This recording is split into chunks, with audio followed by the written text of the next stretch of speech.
I'm going to share with you something, and that is this. Hopefully, you take it positively. That is, money is a game. Money really is a game.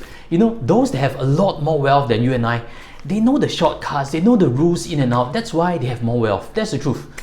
But in any case, everybody can learn the rules. Everybody can discover the shortcuts. That's why today we're going to discuss how to double your money. Now, in this discussion, I'm going to break it down into 3 parts.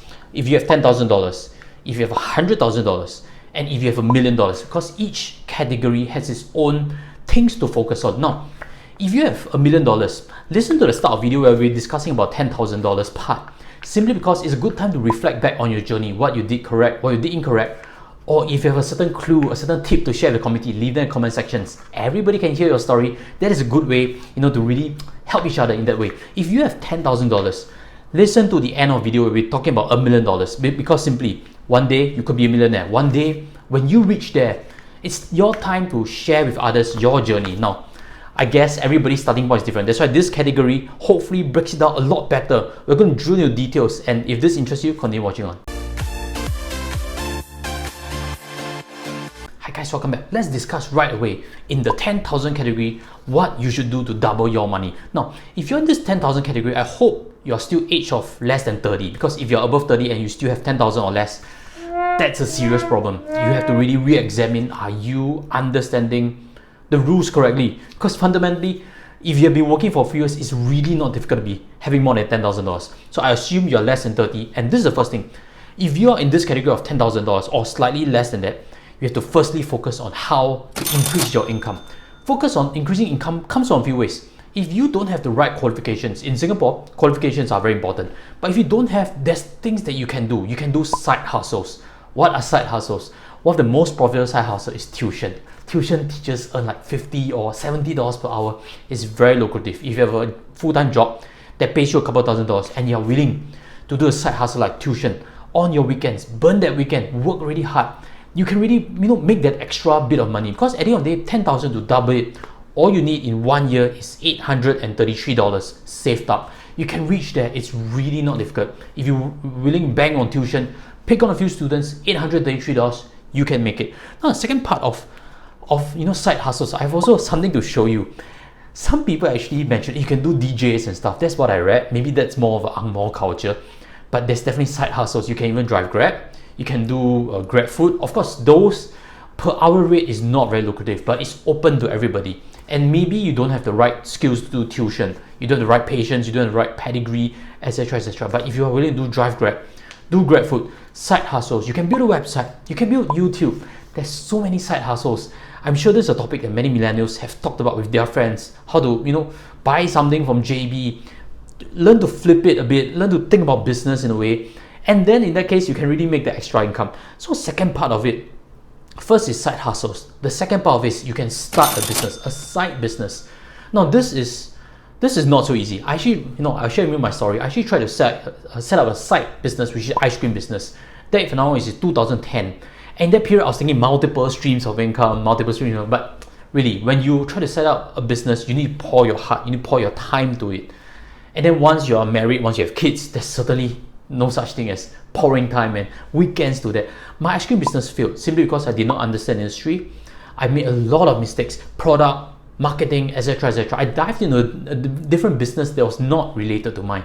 So in any case, if you're looking to set up a business, my suggestion, look to find something that you have the core competency, you have that skill set. Maybe in your full-time job, you're doing that really well. If you are, for example, doing a website for a company, like you're working for a UOB company and you're doing websites, then your side hustle can help small businesses, restaurants, set up a website. In that case, you can earn the extra $500, something like that.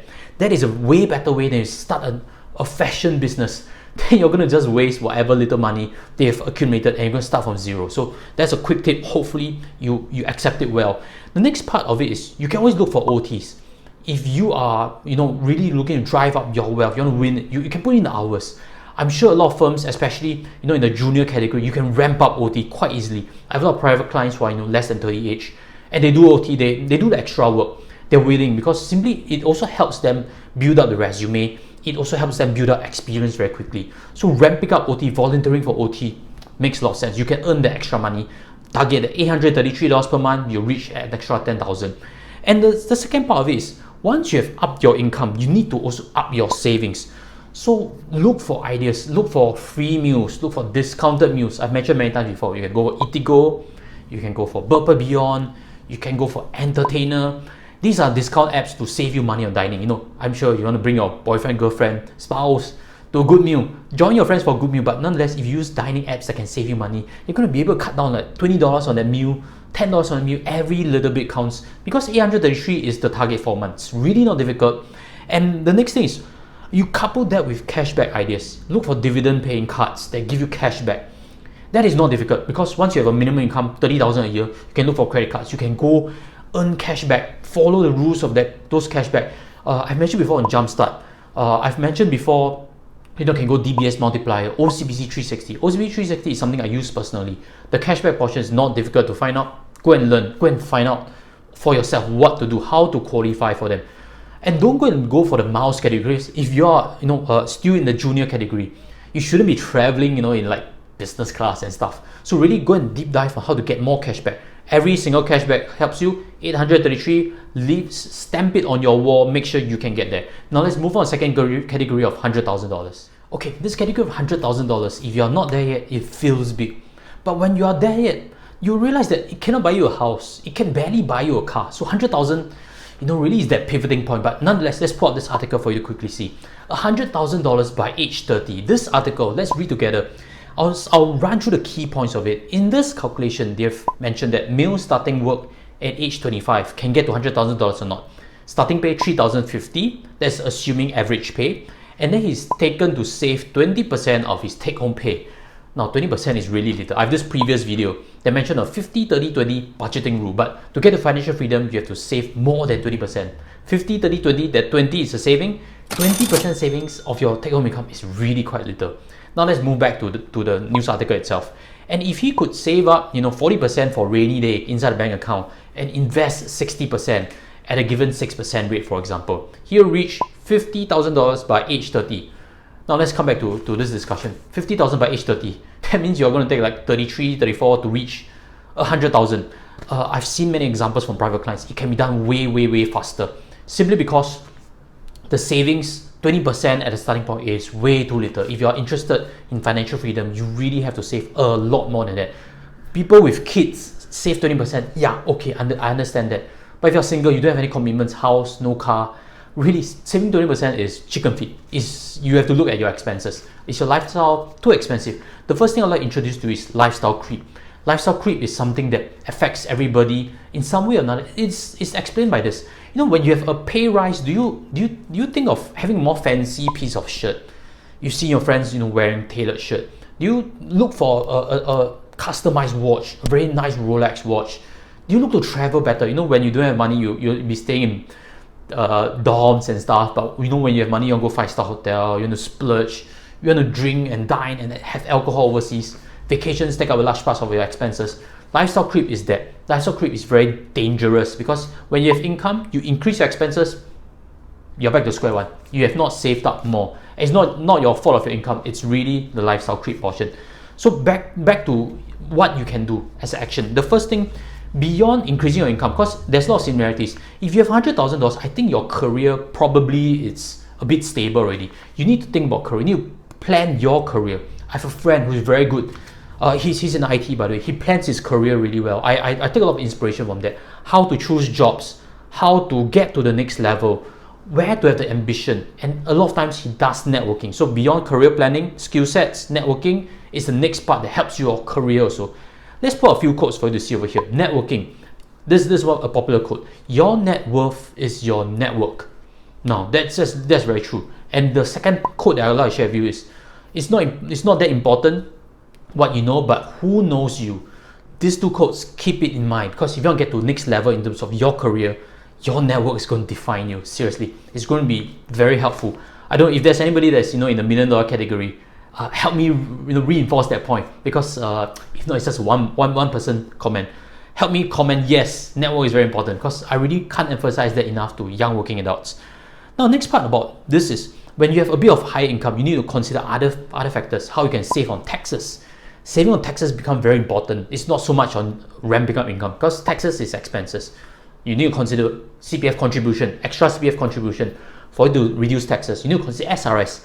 Our previous videos on tutorials on SRS, how you can use SRS to reduce your taxes, plan for your retirement. So reducing taxes become very crucial. And I'll give you a milestone to target. If you can invest $2,000 per month at 7%, you can take 3 years, you can double this $100,000. You can get to the next level, 200,000 that quickly. 3 years follows 2,000 per month, you can reach that. So this is very important. Let's move on to the third category of $1 million. Now, once you reach this $1 million mark, you're a millionaire, of course. But there's also a lot of millionaires in Singapore. Let's pull out this article for you to see. Look, more than 200,000 millionaires in Singapore, simply because property value is that high. If the property is fully paid freehold and it's appreciated for 20 years, it's certainly going to make someone a millionaire. So there are a lot of millionaires, and in this other article, it's mentioned that so many of them have less than $13,000 inside a bank account. I think that's not too sure, probably not real news. Because in any case, someone who can own property really has some financial understanding. They know the game a little bit already. I don't think they really only have $13,000 in bank account. That's really sad if it's really true. But in any case, what we've learned from previous category, in first category where you have $10,000, focus on income, focus on savings. Second category, 100,000, focus on income, focus on savings, focus on investments. Because now there's capital already, you can really invest. It's going to make a difference. In this third category, the main focus is investments. Again, in this 1 million category, the main focus is investments. You can't double your net worth with savings anymore. You can't save $20,000 a month. It's not that easy. If you have a high income, it's possible, but not everybody is going to save $20,000 a month. The main focus in this 1 million category, how to double your net worth, is investments. Plain and simple. You need to really find a way to invest properly. And because once you reach this stage, if you're not too young already, this amount is going to be very important for your retirement, correct? So you cannot really squander it. You need to hire the right people to advise you. Hire right people advise you on property, hire right people advise you on financial investments. That's where I come in. In that case, if you're keen, look for my links below. But in that case, investing right is not, now you start learning about it, it's too late. You haven't been through market cycles. Hire the right people. Again, the most important part is to protect it well, grow it with a certain certainty. Hiring the right people is what the millionaires think about. Every millionaire has his own team of legal, financial people advising him. Think in the direction. If you want to get to doubling your net worth with $1 million. So hiring the right people is very important.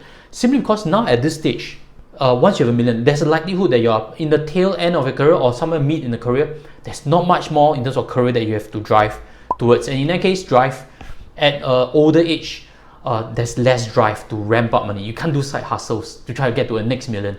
You don't have the energy. In that case, I'm a parent, I don't have energy for that, and neither do I want to do that, because simply I want to invest time with my child, I want to invest time with my family.